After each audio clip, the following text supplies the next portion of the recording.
भक्ति सर्वश्रेष्ठ है, ये हृदय में बैठा ले लीजिए और चिंता मत करो, निश्चिंत होकर भजन करो, रक्षा प्रभु करेंगे। तुम्हें अपने साधन रक्षा की भी चिंता नहीं करनी, वो योगक्षेमम वहाम्यहम प्रभु करेंगे। श्री देवर्षि नारद जी कहते हैं, सूत्र संख्या 82, जब आप भक्ति का आश्रय लेंगे, जैसा पीछे वर्णन सुनते रहे, तो आपके हृदय में भक्ति इस रूप में प्रकाशित होती है।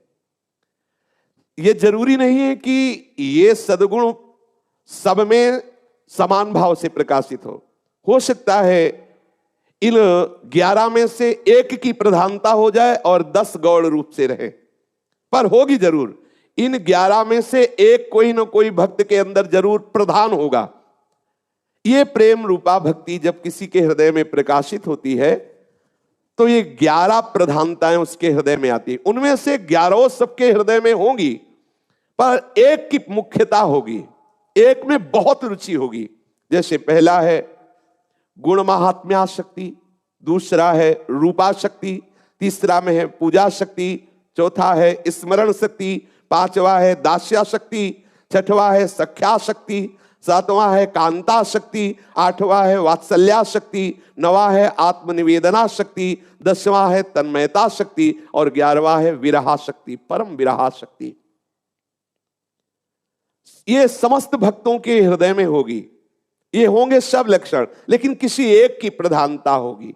गुण महात्म्यासक्त भक्त जैसे देवर्षि नारद जी, महर्षि श्री कृष्ण द्वैपायन भगवान व्यास देव जी, परमहंस श्री सुखदेव जी, याज्ञवल्क जी, कागभूषुंड जी, भगवान शेष जी, सूत जी, शौनक जी, सांडिल्य जी, भीष्म जी, अर्जुन जी, परीक्षित जी, पृथु जी, जन्मेजय जी आदि।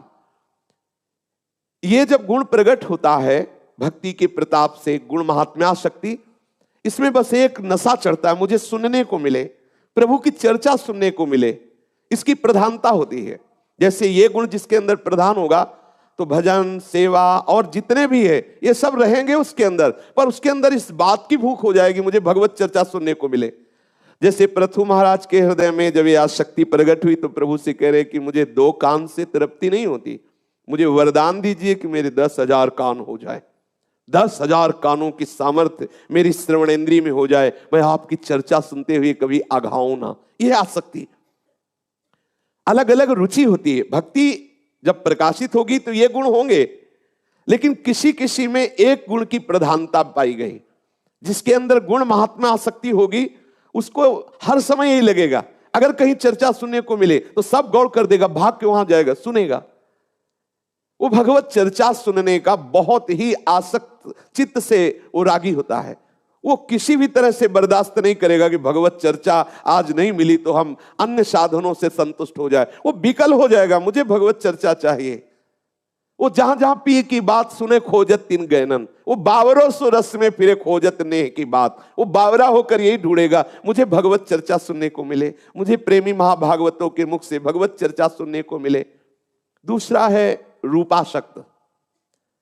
ये रूप के चिंतन में, रूप के दर्शन की व्याकुलता में, ये रूप में आसक्त रहते हैं महाभागवत जन।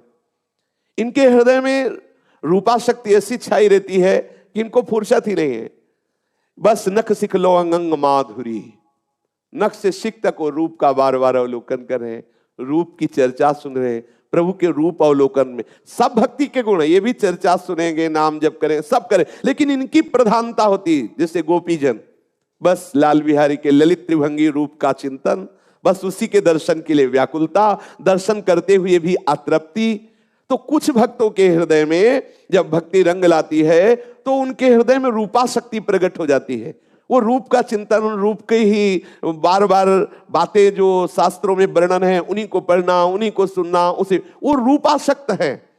कुछ भक्त ऐसे हैं जिनके हृदय में रूप की इतनी प्रबल आसक्ति है कि रूप छके घूमत रहे तन को तनिक न भान, नारायण दृग जल बहे यह है प्रेम पहचान। वो रूप में छके हुए घूमते। यदि ऐसी स्थिति नहीं तो विरह कमंडल कर लिए वैरागी दो नयन।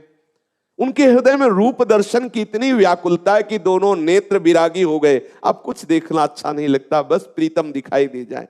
विरह कमंडल कर लिए बैरागी दो नयन, मांगत दरस मधु करी छके रहे दिन रैन। बस एक ही बात मांगते हैं, आओ प्यारे मेरे नेत्र गोचर हो जाओ, एक बार मैं तुमको देख लूं। उनके हृदय में तड़पन होती रूप दर्शन की। तीसरे है पूजा शक्त भक्त। इनके हृदय में हर समय विकलता होती सेवा की। श्री जी को इस समय श्रृंगार करना है, श्री जी को ये भोग लगाना है, श्री जी को ये कर, उनके चिंतन का विषय सेवा होंगे। एक बार देवर्षि नारद जी महाराज बहुलाश्व के यहाँ पहुंचे तो देखा सेवा में उदत थे। बहुत ही सेवानिष्ठ महापुरुष राजा होते हुए भी ठाकुर सेवा में प्रातः प्रवेश कर जाते और 2 बजे के बाद भोग लगा के बाहर निकलते। 2 बजे तक केवल, इसके बाद और राजकाज की सेवा करते। देवर्षि नारद जी ने महाराज जनकाधिपति श्री बहुलाश जी से कहा कि आप जिनकी सेवा करते हैं द्वारिका में विराजमान है, एक दिन जाकर के आप भरनेत्र देख तो लीजिए, देखो ये सेवाशक्त है। हाँ बिल्कुल प्रभु, आपकी आज्ञा पालन करेंगे। सुबह सारथी से कहा रथ तैयार करो, हम सेवा में जा रहे हैं और सेवा करके शीघ्र ही आएंगे और फिर प्रभु के दर्शन के लिए जाएंगे। सेवा में गए। अब वो दिनचर्या सेवा की, जब ठाकुर जी का राजभोग हो गया, ठाकुर जी को पद सुना दिया,